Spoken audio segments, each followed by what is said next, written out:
Hey, what's up, and welcome to Hack My Growth. In this episode, we're going to be discussing the implications of voice search for B2B companies. All right, let's go. Are you looking to grow your business, but you're not sure where to start? That's where we come in.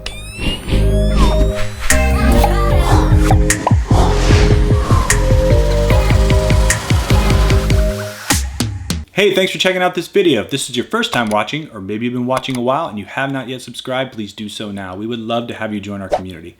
We create new content each and every week to help you get the most out of your digital marketing activities. Like I said in the intro, we're going to be talking about voice search, and more specifically, we're going to be talking about how voice search is impacting B2B companies. Voice search has come a long way. Voice commands are being used in a new number of different ways. And the other thing about it is technology like Alexa and Siri and Google and you name it has a lot more data. And so they're getting smarter and they're getting better at delivering the right queries when people are asking them. Yes, there are ways to use voice search and maybe some funny ways. You know, Siri and Google will tell you jokes and all that. But people are also using it in very serious ways to help them with everyday business problems.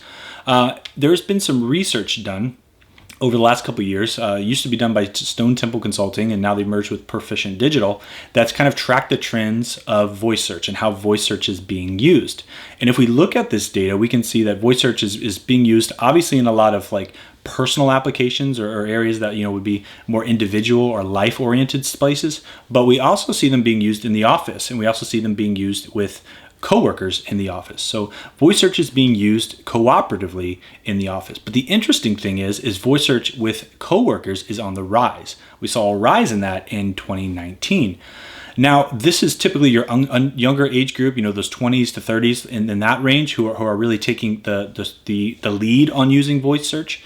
But I don't think it's just for play. I think they're also using it, to find answers to the problems that they're trying to solve. Because as we look further in the data, the more you make, so the people in the 55 to 50,000 to about 100,000 mark, and then 100,000 and over, those are the ones who are using voice search the most, even in these office locations, in these office settings.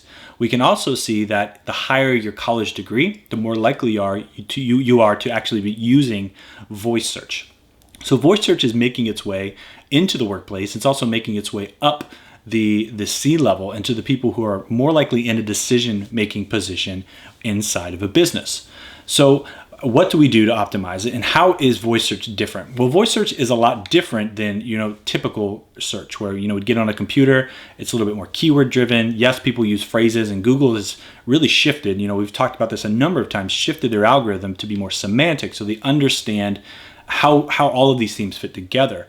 But one of the ways that voice search is different is it tends to be a lot more conversational, and it also tends to produce very long or much longer queries.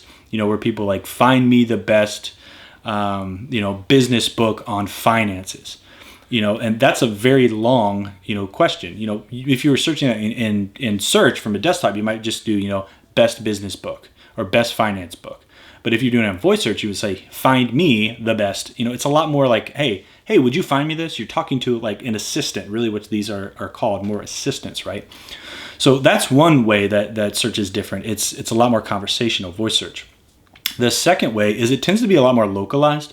So 22% of voice searches in a study done showed that they were looking for local information specifically. So, find me the best, CPA in my area. Things of that nature. Find me the best business coach. Find me the best co-working space. Things like that in my area, or close to me or near me. People are using voice search very much for local information. And the third way that it's different is it's very action oriented. People are looking to take action right then. Typically, if you're using voice search, is you're in the car or maybe you're in the office working on something with coworkers, and you need to find something now. You can't wait for it. That's what you're doing. Typically the longer sales cycle, the informational searches, which is most of search, is done behind a desktop still, and people are reading and really looking for information and taking their time. But voice commands and voice search tends to be very action oriented and action driven. So what can you as a business owner do about it? There's a couple of things. One of the things is structured data. This is something we've talked about on this channel quite a bit, in understanding how do we take our content and the story that we're telling and the creative stuff that we've done on the website and then make it easier for the search engines to process. And this is where structured data comes in. We have a number of videos on that, and we're going to continue to be doing some teaching on structured data. But this is something, if you haven't implemented yet, you should start doing. Things like structuring your organization, your blogs, the way your images are on there, and how things show up. Because this is going to impact those rich features that you're seeing in search now, where there might be that information on the sidebar, or people also ask for questions, or the FAQ model, or the video models.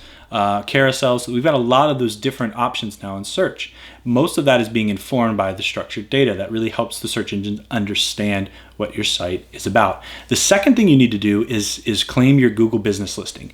Now, Google My Business typically was seen as more of a local tool, but it has implications nationally, internationally as well. You need to claim your profile. You need to make sure that it's optimized proficiently, that you're in the right categories, you have the right information on there, because Google's going to be checking Google My Business and your website and making those connections together. It all has to make sense, and it has to be seen as one entity online.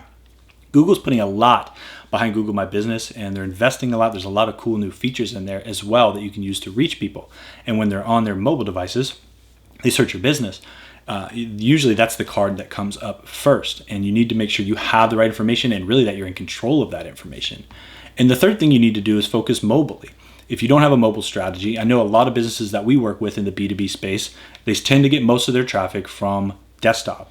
But there is quite a bit, and I do see a growth in mobile traffic even in the B2B side. So you need to have a site that obviously functions mobilely, that is targeted mobilely, but really optimized for a mobile experience, because a lot of people doing voice search are doing so on a mobile device. So those are the things you really need to pay attention to. Use structured data, make sure that you have your Google My Business listing together, and make sure that you have a mobile optimization plan in place. Now, these are things we're going to continue to talk about on this channel and show you and give you tips on how to do these things and achieve these things. But this is really just an overview of how B2B is now being impacted by voice search. And it's something that we can't just say, well, that's for the B2C clients, or that's for, things that don't really apply to us. It's really starting to apply to everybody. And now's the time to take it seriously if you want to get ahead of the competition. So thanks for checking out this video. If you have any questions or thoughts on this topic, please comment below. We would love to continue that conversation with you. Don't forget to subscribe to our channel. And until next time, happy marketing.